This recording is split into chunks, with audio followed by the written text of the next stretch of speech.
The key to accessing and understanding the subconscious mind. Hi, everyone. Welcome back to another episode of Rapid Subconscious Reprogramming Community. Today, I want to talk a little bit more about the subconscious mind and how to start working on accessing it and being able to understand it. Because to be able to make changes, we really need to understand how the mind works, because it's the only way it's going to allow us to be able to make changes. So welcome back again. Thank you for being here. If you're watching on social media, #live, just let us know if you're there. #replay. If you're watching replay, that would be awesome. Comment. The more you comment here, and it's free, right? More people get to see it. More people are going to benefit from this. So thank you very much. Sorry, we're having some. There we go. Sorry. Replaying on the background. So accessing and understanding the subconscious mind. A lot of people, don't understand how the mind works. So how the mind works, I want to make it, easier to understand, is we have the conscious mind and the subconscious mind. The subconscious mind is kind of part of the mind where we say, hey, imagine that conscious, say, I'm going to start going to the gym. I'm going to start, eating healthier. I'm going to start doing my, taxes beforehand so everything doesn't get, piled up. I'm going to organize my room. I'm going to organize the garage. I'm going to clean up the garage, whatever. I think about that consciously, but subconsciously, something else is happening because I don't end up doing it. When I procrastinate, or if I fall into perfectionism, or I'm doing or not doing the things that I need to do, I need to understand how the mind works, because if I don't understand how the mind works, I'm not going to be able to make changes, people. This is why it's so important understanding the processes that are going on. So how to access and understand about the subconscious mind. Instead of beating yourself up because you're procrastinating about something you're doing or not doing something, maybe you're falling into people pleasing, maybe you're falling into, different behaviors that you would like to change. Instead of hating yourself for the behaviors, that is not going to allow you to really access a subconscious mind. It's just going to stay at a conscious level. One of the most effective ways to access and understand the subconscious mind is asking yourself, what is the benefit? Seriously, if you're procrastinating, what is the benefit? If you're not going to the gym, what is the benefit? If you cannot stop drinking, what is the benefit? If you don't stop eating, what is the benefit? So what is the benefit to be able to understand what is the mind protecting you from? When we try to go into the mind and say, oh, why am I doing this, right? Why am I procrastinating? Normally, we come from judgment, and from judgment, the mind tends to close up. Type a yes or a no in the chat if that is correct, that when somebody judges you or criticizes you, you tend to shut down. Most people, when they are judged or criticized, they tend to shut down. So you are proving to me, people, that when somebody does that to you, tend to shut down. Imagine if you do it to yourself.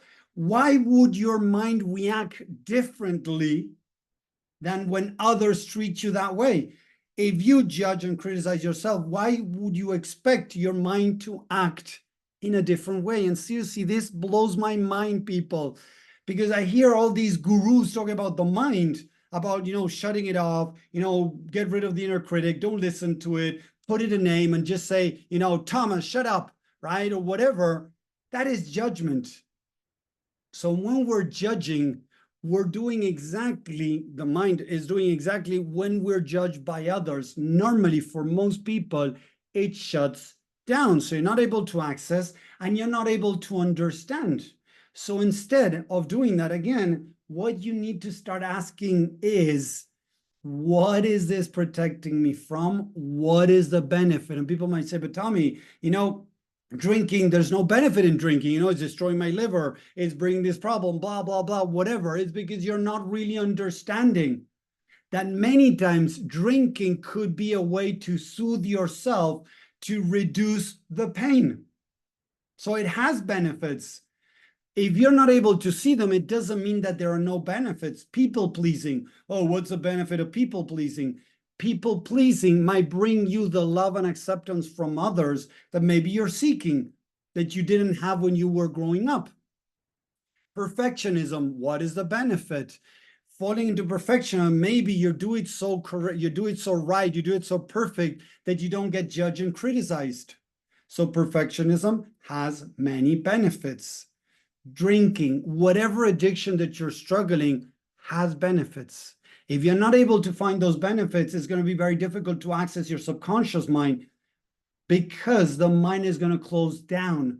Why? Because if you don't see any benefits, you're thinking that the behavior that you're doing is wrong. And there's no wrong behavior. Today I was talking to a guy that he is struggling with isolating, and he has tried years of therapy, years and years and years of therapy, and he's still struggling with that, and he's not being able to move forward in his life.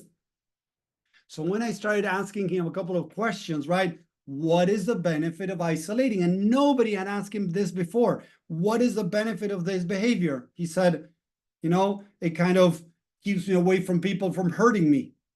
Bingo.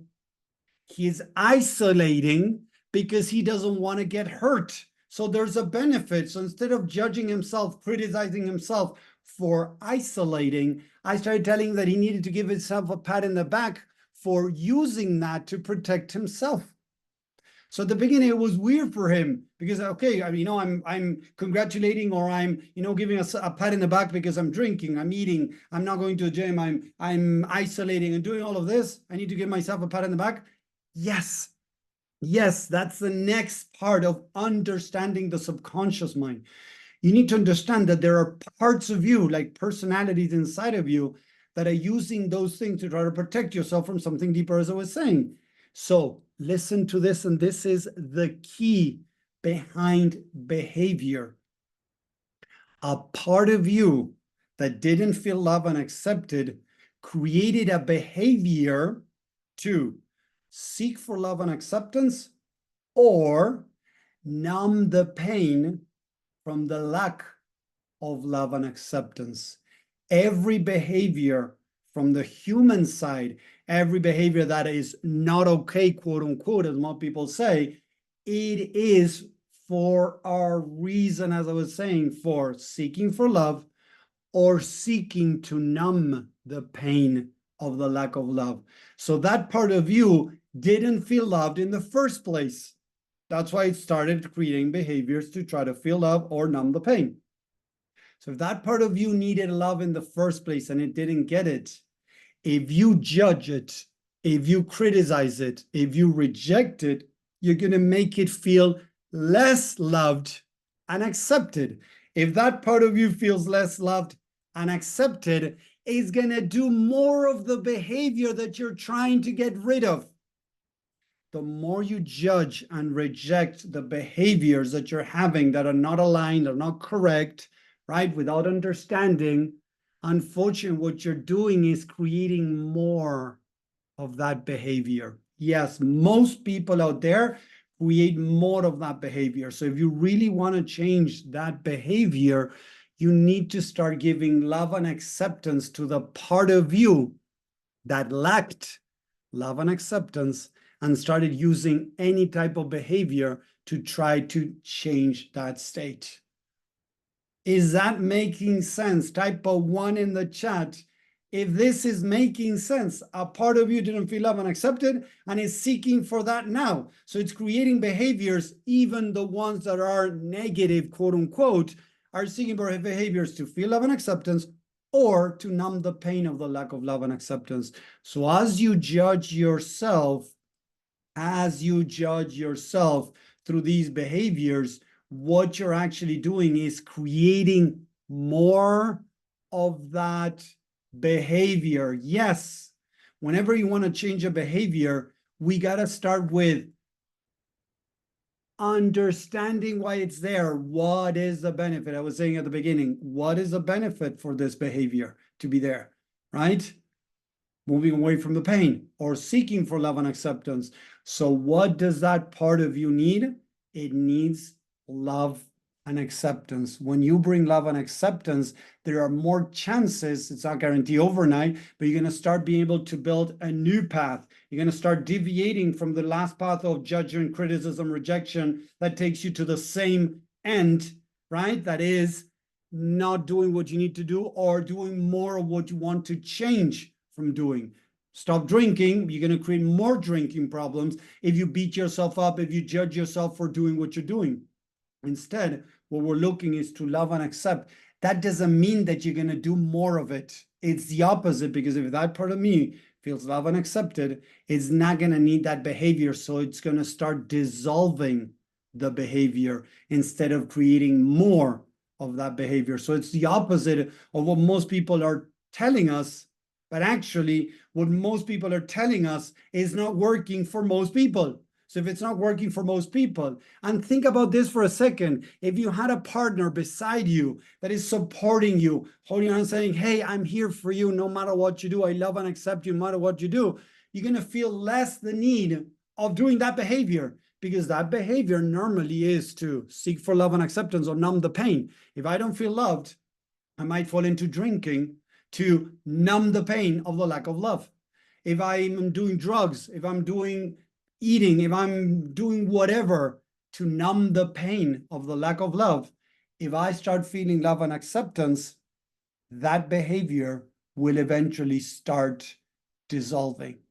I am doing the only thing I know how to do. Yes, Susan, the truth is normally we're doing exactly what we were taught, that it's the opposite of what we need to do. So to be able to access a subconscious mind, first, we need to start asking the right questions. What is the benefit of this behavior? And that's when slowly the mind is going to start revealing what is going on. And then from there, we start understanding. When we find what is the partial truth, why is it that we're doing what we're doing? What happened maybe many years ago that created this behavior? We can start changing that. It's like a mechanic understanding how the mind works. Sorry, a mechanic understanding how the car works to be able to change things in the car, to stop a noise or to start a behavior the car is having. This is the same thing. If we don't understand how the mind works, it's going to make it very difficult to start making changes. So I hope that makes sense. Start asking the right questions without judgment, without criticism. The mind will reveal normally what is going on. So if you're doing things that you want to change, or you don't doing things that you want to start doing, first understand what's going on. If you're procrastinating, remember, maybe you're procrastinating because you are very hard on yourself whenever you don't get the result as expected, something that you learned from your parents maybe. So you tend to procrastinate to protect yourself from, maybe if you don't get the expected results, from beating yourself up. And somebody might say, Tommy, but if I'm not doing, I'm still in pain because I'm not doing. Okay, but the pain of doing and not getting the result that you would like to is going to be much bigger than the pain of staying where you are. The pain of doing and failing or not getting the results that you want is higher. You're more scared of that than staying where you are. That's why a lot of people are stuck in not doing what they want to do. A lot of entrepreneurs, 80% of entrepreneurs quit on their business in the next 2 or 3 years, and a lot even in the first year. So what's going on in the entrepreneur journey? They don't get the results as expected. They start feeling like crap and they stop doing what they need to do. And eventually they set themselves up for failure, because if you stop doing what you need to do, your business will never grow. So again, understanding the mind is what's allowing me, and helping others make changes, dissolving behaviors or creating new behaviors. But the only way is to really understand and to bring that love and acceptance. So I hope that makes sense. Let me know what you think in social media if you're watching. I hope you enjoyed this. If you want to learn more, just follow me.